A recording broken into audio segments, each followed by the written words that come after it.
The rain hammered against the windows of my new apartment, a relentless drumming that matched the unease settling in my stomach.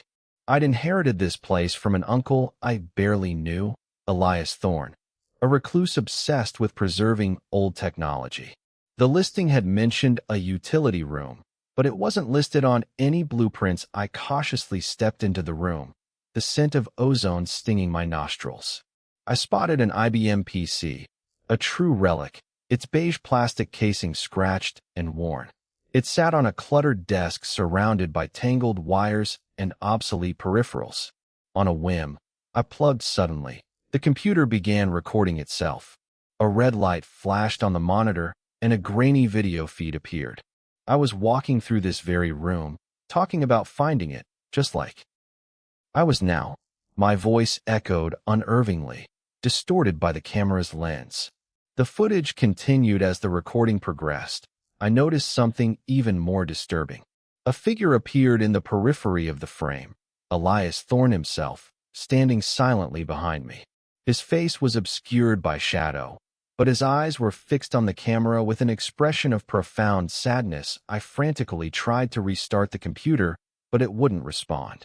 I attempted to access any files on the hard drive, hoping to find some explanation for this terrifying phenomenon, but the system was corrupted beyond repair.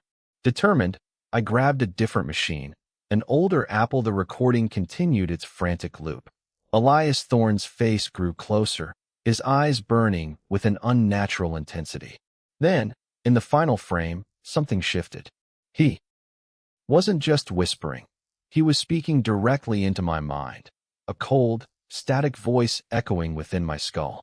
I saw a reflection. I ripped the power cord from the machine, plunging the room back into darkness. As the last vestiges of light faded, I heard a faint clicking sound, the same click that had opened the utility room door. Turning slowly, I saw it. A second identical IBM PC, sitting. I stepped closer to the new machine and examined the screen more closely. As I did so, a small handwritten note appeared. These machines decades ago, repeatedly looping, endlessly searching for an exit, or perhaps simply waiting to collect another host. The backup room wasn't a storage space for outdated hardware. It was a prison for a forgotten mind, and I'd just become its newest occupant.